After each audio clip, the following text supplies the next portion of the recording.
She took care of me, smiled, made me tea, and told me to look after myself. I thought it was love. Until one day I woke up on the couch, not knowing how I got there. Then my notebook disappeared. Then there were pills I didn't remember taking. And then I found out my wife was slowly and methodically trying to drive me insane.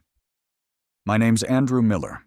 I'm 36, just a regular guy who someone tried to paint as crazy, all for a nice house and a fat bank account. I live in Sacramento, California. Used to think my life would be quiet, maybe even boring.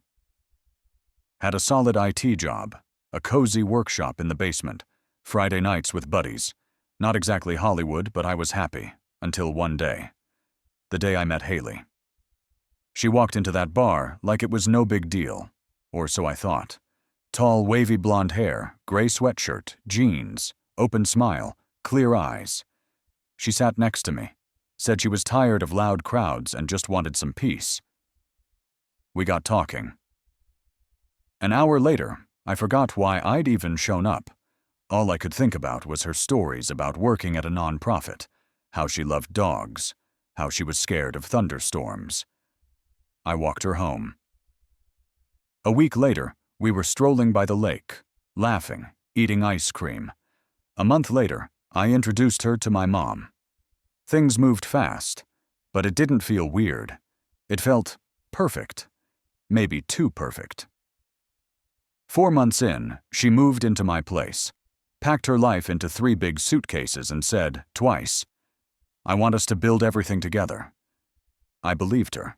The house I lived in was mine, left to me by my grandpa, old but with character. We started renovations. Hailey got obsessed with redoing the kitchen. I went along with it, even though the kitchen was fine. Then the living room. Then the bedroom. My money paid for it all. I didn't mind. I was in love. But then, little things started creeping in. Comments, odd moments, like someone scratching their nails on glass, just barely audible. Hailey started asking if I forgot to lock the windows, even when I knew I had. A couple times, she'd find my stuff in weird places. My shirt in the freezer, car keys in the toolbox. I laughed it off, figured I was just tired. She'd look at me with this faint worry, but wouldn't say much. 6 months after she moved in, she brought it up. "You've been forgetting a lot. Probably just stressed. Maybe you should talk to someone." I brushed it off. Didn't take it seriously. Not then. What?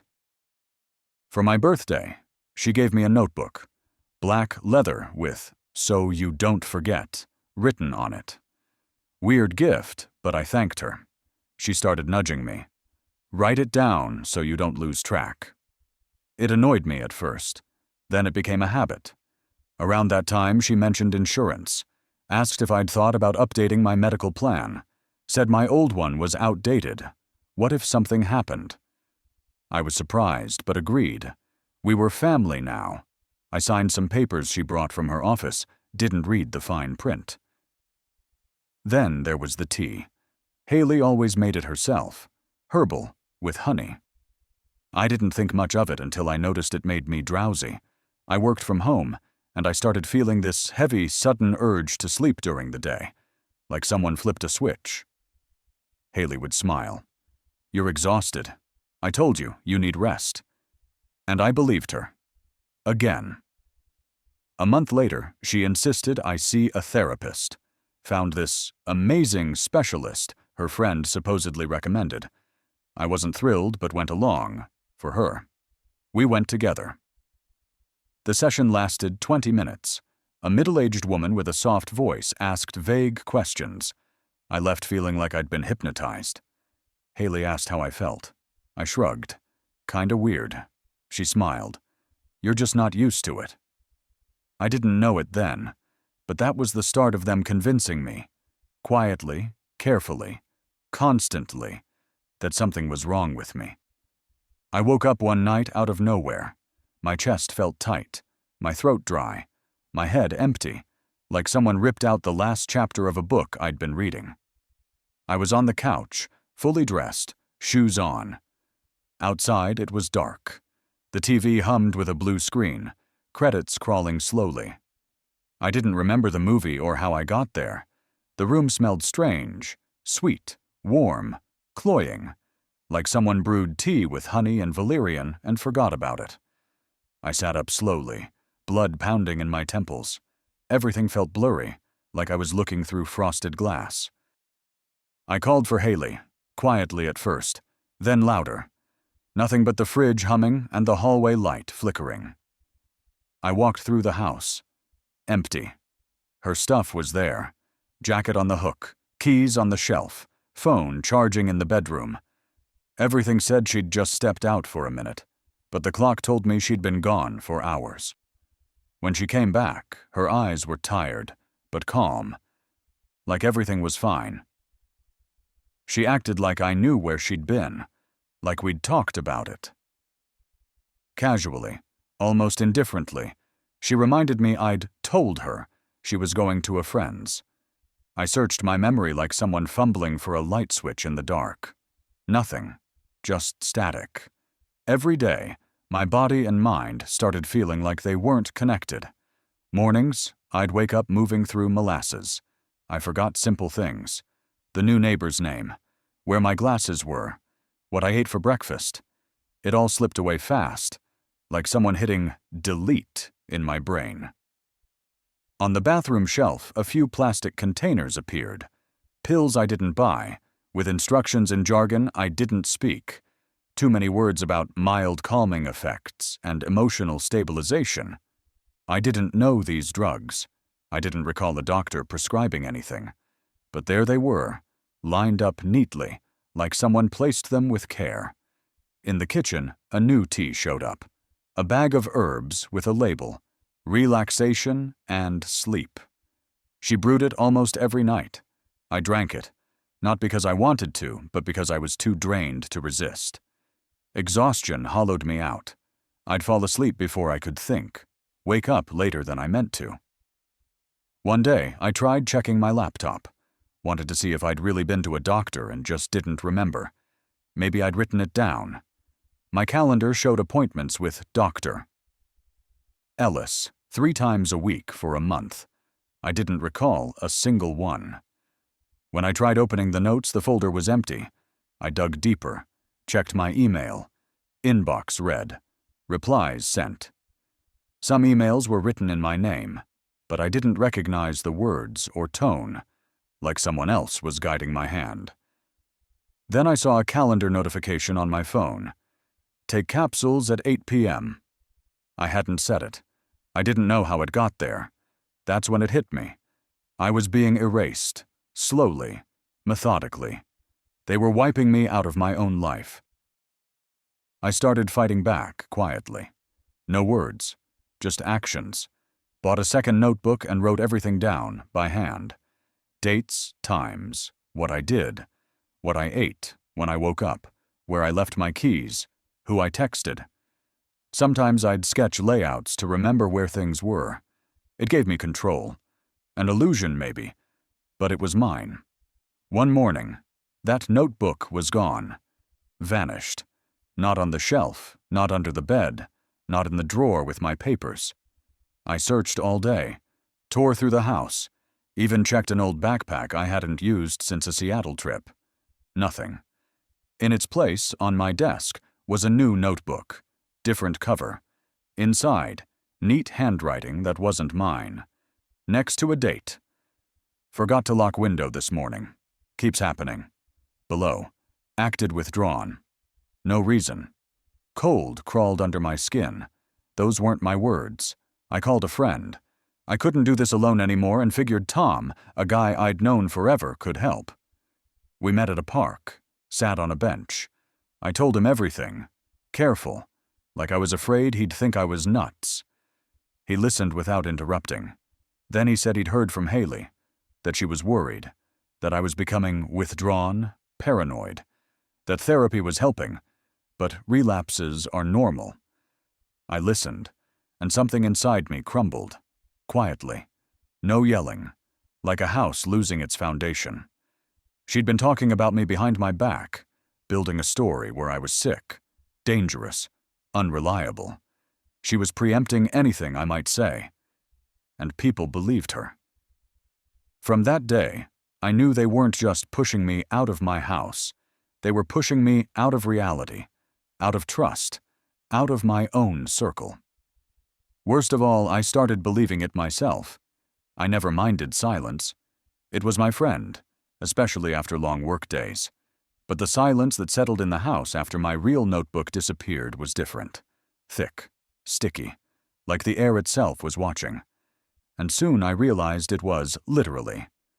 In the kitchen, above the door, I spotted a tiny black dot. Looked like a peephole. I got closer. Camera. Small, neatly mounted. At first I thought I was wrong. Maybe it was an alarm. A smoke detector. But then I saw one in the bathroom. Another in the living room. 5 in total. We'd never installed cameras. Never talked about it. Never ordered them. I hadn't agreed to this. But Hailey, like she could read my mind, mentioned offhand one day that they were for safety, just in case. I stayed quiet, though everything in me was screaming.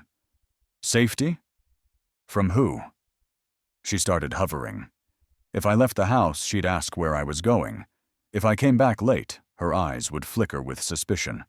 Not anger. Worse. A careful softness. Like a nurse watching a patient who might jump out a window. One day I got home, and my work laptop was locked. Password changed.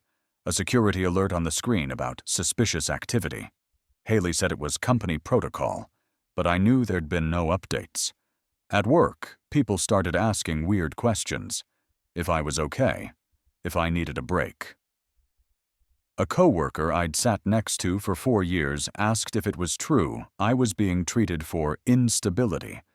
He said it with a cautious smile, like it was a joke, but his eyes weren't laughing. I didn't know how many people she'd fed this twisted version of me. I didn't know who believed me, and who believed her. Every night, falling asleep, I felt the house breathing, and it wasn't breathing with me. It was watching. One Friday night I'd just left, said I was going to the store. Instead, I hit the highway toward Nevada. A friend lived there, Zach, an old co-worker I trusted. We didn't talk much, but he'd once helped me with a lawsuit when a company screwed over contractors. He knew how to read papers, and how to keep his mouth shut. I stayed with him for 2 days. The first, I just slept. No dreams, no noise, no cameras, no Hailey, no tea. Just sleep. The second day, I told him everything. The notebook, the cameras, the pills, the questions at work. He listened, didn't interrupt. Then he pulled out a folder. Months ago, he said, he got a weird email from my account. In it, I supposedly admitted I'd been struggling with anxiety, that I was worried about Hailey's safety, that I'd started suspecting her of ridiculous things. The email looked legit, even had my signature, but I never wrote it.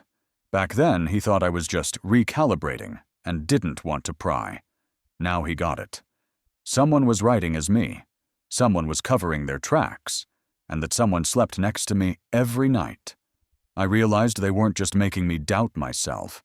They were systematically pulling me out of reality. The groundwork was already laid. Maybe the plan was to end with me locked up. When I got home, I wasn't the same. No scenes, no questions. I went quiet. I listened, watched, remembered. One day, while Hailey was in the shower, I rummaged through her desk. Didn't know what I was looking for. Found a folder, thick black, labeled Property and Health.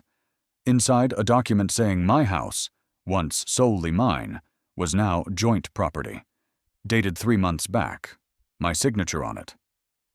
But I hadn't signed it. I knew I hadn't. We hadn't even talked about it. Yet the signature was identical to mine.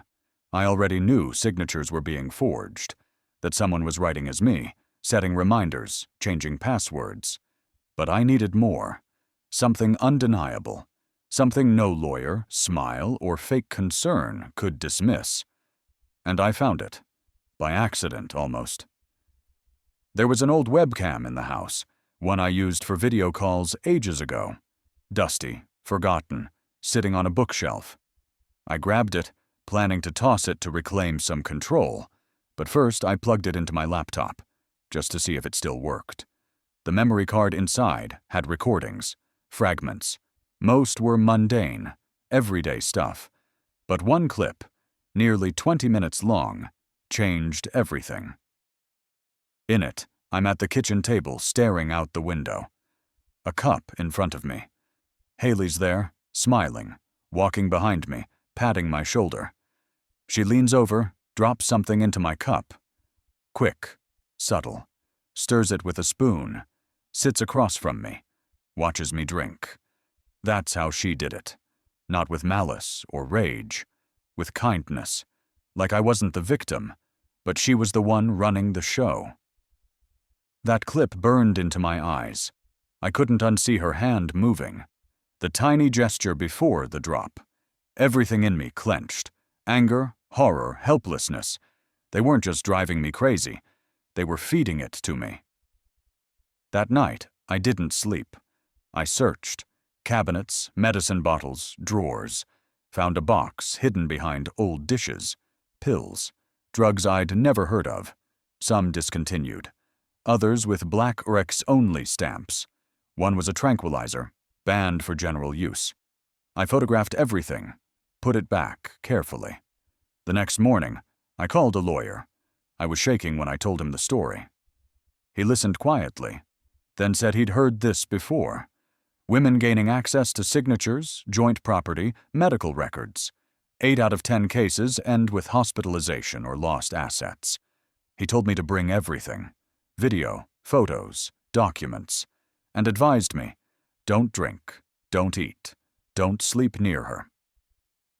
That night I slept in my car and knew the war was just beginning. The trial moved fast, short hearings, no yelling, formal, restrained, but tense, like the air before a storm. I came with evidence.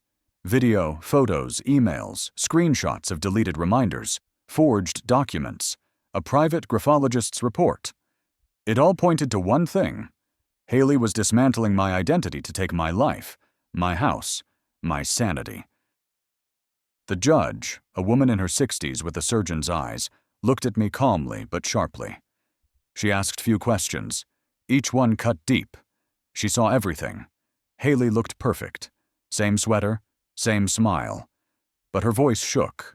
Her words didn't hold. She tried talking about my instability, but the kitchen video sliced through her story like a blade. When my lawyer played the clip of her spiking my cup, the courtroom went dead silent. Even the judge raised an eyebrow. I sat there, fists clenched, waiting for her to speak, but Hailey just stared at the floor. And I knew she was done. Later more came out. My lawyer hired a PI. They tracked down Hailey's ex, another IT guy, another house, another sudden anxiety disorder. He didn't make it, died in a crash a month after signing his place over to her. Cops called it an accident. The pattern was clear. She knew how to play it, how to be needed, soft, essential, how to make you believe you're the problem, that you're losing it. Then, quietly, take everything, down to the last scrap. When it was over, I didn't feel victorious or relieved, just exhaled. The kind of breath you hold so long, you forget what it's like to breathe deep. The judge ruled fast. Hailey was guilty of forging documents, unauthorized access to personal info, and creating a baseless psychiatric threat. The medical power of attorney, voided, joint property claim, thrown out. She was barred from coming near me. My lawyer said I got off easy. She could have gone to jail, but she took a plea. Probation, mandatory treatment, supervision. Real supervision this time. The house was mine again, but I couldn't stay. Even one night there felt like standing barefoot on a floor that remembered her steps. I sold it. Fast, cheap, and left. Just got in my car and drove into nothing. Now I live in a small house with a big porch, drink strong coffee, no herbs, sleep with the windows open, never forget where my keys are. Sometimes I catch myself checking if someone's watching, but it's rarer now. Hailey hasn't shown up. Last I heard, she tried working at a victim support fund, but didn't pass the background check. Guess her record's catching up. I didn't break. Came close, but didn't. I chose me. Not a lifestyle. Not a relationship. Not what people thought. Me. Cracks, scars, fears and all. And if you're reading this, if you ever find yourself in something like this, remember, the scariest thing isn't someone trying to drive you crazy. It's letting yourself believe you're going crazy. Don't. Hold on to reality with your teeth. It's yours. Only yours. So, what would you do if you were in my shoes? Share your thoughts in the comments.